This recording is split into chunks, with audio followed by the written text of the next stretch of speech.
نادرشاه افشار یکی از معدود فرماندهانی بود که در کمتر از 2 دهه ایران فروپاشیده بعد از صفویان رو دوباره به یک امپراتوری نظامی تبدیل کرد. او هند رو فتح کرد، عثمانی رو عقب راند و روس‌ها رو وادار به عقب نشینی کرد. اما همین پادشاه در اوج قدرت نه به دست دشمن خارجی بلکه توسط نزدیکترین افراد خودش کشته شد. سوال اصلی این ویدیو اینه که نادرشاه چرا به این نکته رسید؟ آیا اطرافیانش علیه اون توطئه کردن یا خود نادر با رفتار و تصمیم‌هاش زمینه سقوط و مرگش رو مهیا کرد؟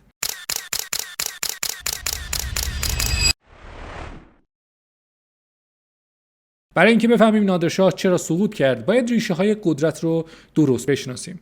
نادرشاه در سال 1100 هجری قمری در استان خراسان به دنیا آمد و از ایل افشار بود، یکی از قبایل ترکمن که جزء کنفدراسیون قزلباش بودند. همان نظامیان اشایری که از ابتدا تا قرن 17 ستون اصلی قدرت و ارتش دولت صفوی بودند. در دوران اوج صفویه، ایل‌های قزلباش و طوایفی مانند افشار و قاجار بخش مهمی از نیروهای نظامی شاهان صفوی را تشکیل می‌دادند و نقش کلیدی در فتوحات و حفظ مرزها داشتند. این یعنی ناآشنا با ساختار قدرت دوران خودشون نبودند. هم افشار و هم قاجارها در ساختار نظامی و قدرت صفویان حضور طولانی و تعیین کننده‌ای داشتند. وقتی دولت صفوی در اوایل قرن 18 میلادی ضعیف شد و اشغال اصفهان توسط افغان‌ها در 1722 رخ داد، شاهزادگان صفوی برای بازسازی قدرت به طوایف قزلباش پناه بردند. در این مقطع نادر افشار در کنار فتحعلی خان قاجار قرار گرفت و با فرماندهی نیروهای قزلباش در خراسان نقش سربازی کلیدی رو گرفت. نادر در ابتدا مقام خودش رو نه از مقام پادشاهی بلکه از مقام نظامی و اتحاد با صفویان بازمانده به دست آورد. اون در نبرد با افغان‌ها موفق شد و نیروهای مهاجم رو عقب زد و شاه صفوی رو دوباره بر تخت نشوند. این اتحاد با صفوی و پشتیبانی برخی چهره‌های قاجاری به نادر اعتبار سیاسی داد که پیش از اون هیچ مشروعیت رسمی نداشت. اما تفاوت اساسی میان نادر و دیگر رهبران قزلباش در این بود که نادر تنها به توانایی نظامی خودش تکیه داشت و نتونست یک ساختار سیاسی و مشروعیت قوی ایجاد کنه. اون در نهایت شاه شد اما قدرتش کاملا وابسته به ارتش و حضورش در میدان بود، نه به پشتیبانی اجتماعی یا ساختار حکومتی پایدار. از سوی دیگه ایل قاجار نیز همانند افشار در دوران صفوی بخش مهمی از نیروهای نظامی رو تشکیل داده بودند و پس از فروپاشی صفویه تلاش کردند که قدرت و قلمرو خودشون رو حفظ کنند. این حضور طولانی در ساختار ارتش و قدرت باعث شد که قاجارها بعد از مرگ نادر و با گسترش اختلافات داخلی در ایران بتونن در نهایت در اواخر قرن 18 میلادی دوباره بر تخت قدرت تکیه بزنن. یعنی زمانی که شاخه‌های افشار و زن و دیگر نیروها درگیر جنگ‌های داخلی بودند. پس نقش طوایف افشار و قاجار هرگز تصادفی نبود. اونها جزو قزلباش‌ها بودند که به عنوان ستون نیروهای صفویه شناخته می‌شدند. این طوایف در بازسازی قدرت پس از سقوط صفویه نقش اساسی داشتند. اتحاد نظامی میان نادر و قاجارها موجب شد که نادر مشروعیت اولیه رو به دست بیاره، اما نادر نتونست این اتحاد رو به یک نهاد حکومتی پایدار تبدیل کنه. در نتیجه داستان نادرشاه فقط داستان یک نابغه نظامی نیست بلکه روایت تغییر ساختار قدرت ایران از نظام ایلمحور صفوی به دوره‌ای پرآشوبه که در اون طوایف نظامی قزلباش به ویژه افشار و قاجار نقش‌های کلیدی ولی متفاوتی در شکل‌گیری و فروپاشی قدرت ایفا کردند. یکی برای رسیدن به تاج و دیگری برای به دست گرفتن سیستم پس از فروپاشی نادر. تا اینجای داستان نادرشاه یک فرمانده بی‌رقیب بود، سربازی که از دل فروپاشی صفویان برخاست، افغان‌ها رو بیرون راند و عثمانی و روسیه رو عقب نشوند و ایران رو دوباره به نقشه قدرت برگردوند. اما از یک نقطه به بعد همون نادر چهره دیگری رو از خودش نشون داد. بسیاری از مورخان نقطه عطف شخصیتی نادر رو پس از فتح هند و بازگشت از دهلی میدونن، جایی که اون نه فقط ثروتی افسانه‌ای مثل تخت طاووس و جواهرات کورکانی بلکه تصویری تازه از قدرت مطلق با خودش به ایران آورد. نادر بعد از هند دیگه اون فرمانده محتاط و حسابگر سالهای اول نبود. اون حالا خودش رو شکست ناپذیر میدید، پادشاهی که میتونه هر مقاومتی رو با زور در هم بشکنه. منابع مثل تاریخ جهانگشای نادری نوشته میرزا مهدی خان استرابادی و روایت‌های بعدی مانند آثار لارنس لاکهارت به وضوح اشاره میکنن که از این دوره به بعد خشونت نادر سیستماتیک شد، نه واکنشی. مالیات‌ها به شکل بی سابقه افزایش پیدا کردند، نه فقط برای تامین ارتش بلکه برای حفظ سبک زندگی و لشکرکشی‌های پایان ناپذیر. ایلات و شهرها و حتی فرماندهان نزدیک زیر فشار دائمی بودند. از اینجا به بعد یک تغییر خطرناک اتفاق افتاد. نادر به هیچ کس اعتماد نداشت، حتی نزدیکترین افرادش، حتی اعضای خانواده‌اش.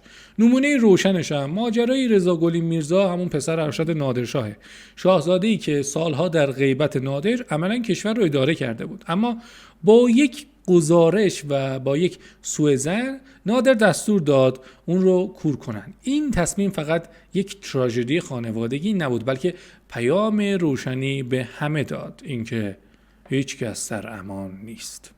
از این لحظه ترس جای وفاداری رو گرفت. فرماندهان، سرداران و سران قبایل دیگه نادر رو رهبر نجات بخش نمی‌دیدن. اون به پادشاهی تبدیل شد که بیشتر از دشمنان خارجی از اطرافیانش میترسید. و دقیقاً همین جاست که سوال اصلی ویدیو جدی میشه که آیا این تغییر نتیجه جنون بود یا محصول قدرت مطلق و بی‌مهار و بدون نهاد نظارتی؟ در بخش بعدی میریم سراغ حلقه نزدیکان نادر، کسانی که هم از اون میترسیدن هم به او نزدیک بودن و در نهایت بیشترین نقش رو در پایان کار نادر بازی کردند.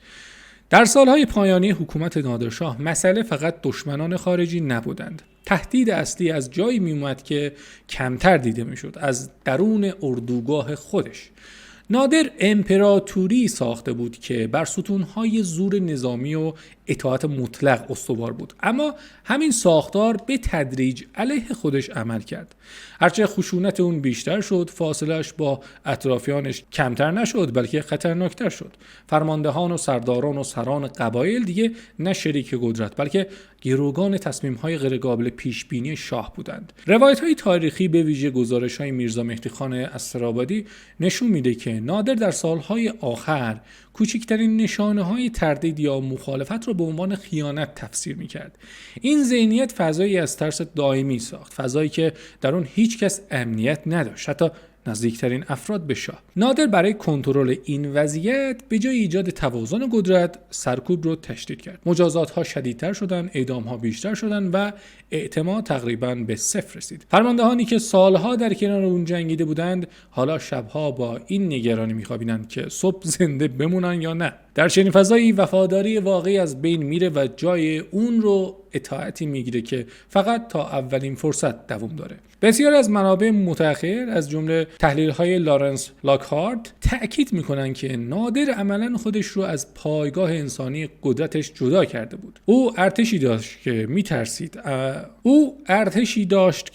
میترسید، نه ارتشی که باور داشته باشد. در این میان حلقه نزدیکان نادر به نقطه‌ای رسیدن که بین دو انتخاب قرار گرفتن، یا هر روز منتظر خشم بعدی شاه بمونن یا پیش دستی کنند. این تصمیم ناگهانی و احساسی نبود، حاصل ماه‌ها و شاید سالها فشار و تحقیر و ترس بود. نادر نه تنها به فرماندهانش بدگمان بود، بلکه گاهی مستقیما اونها رو تهدید میکرد و حتی دستور قتل برخی از نزدیکانش رو صادر کرد. همین رفتارها باعث شد ایده حذف شاه از یک فکر ممنوعه به یک گزینه بقا تبدیل بشه. در نهایت آنچه نادر رو زمین زد شمشیر دشمن خارجی نبود، بلکه ائتلاف خاموش اطرافیانش بود، کسانی که زمانی ستون قدرت نادر بودند. قتل نادرشاه در اردوگاه گوچان نتیجه یک توطئه پیچیده سیاسی به معنای کلاسیکش نبود، بلکه انفجار طبیعی سیستمی بود که بر ترس مطلق بنا شده بود. سیستمی که در اون وقتی ترس از پادشاه از ترس پادشاهی بیشتر میشه، پایان اجتناب ناپذیره. نادرشاه سقوط نکرد چون ضعیف شد، سقوط کرد چون بیش از حد تنها شد.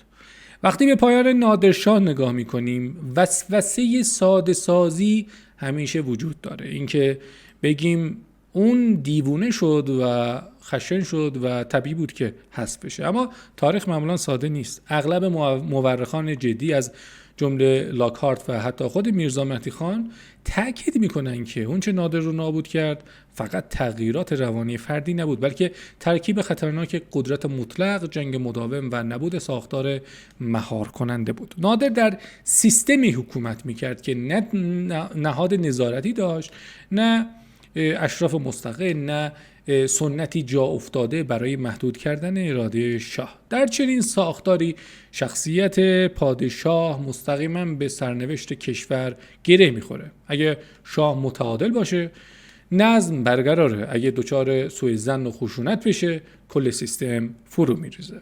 نادر سالها در میدان جنگ زندگی کرده بود. ذهنیت اون ذهنیت یک فرمانده نظامی بود، نه یک پادشاه دولت ساز. برای اون حل مسئله همیشه از مسیر زور میگذشت. این الگو در جنگ جواب میده، اما در اداره جامعه نه.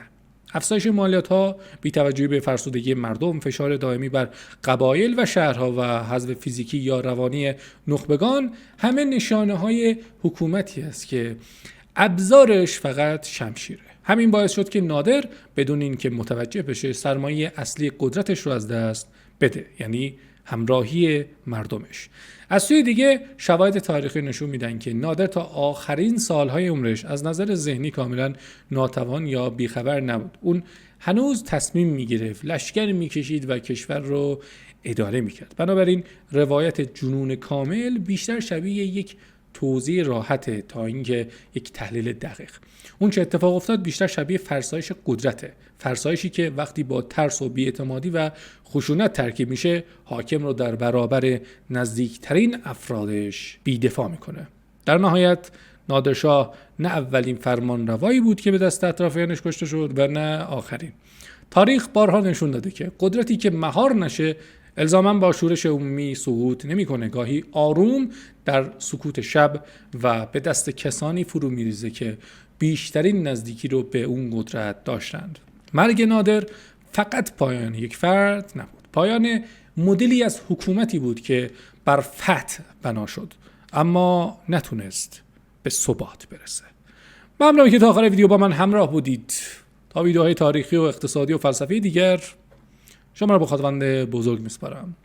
در این روزها مواظب خودتون باشید.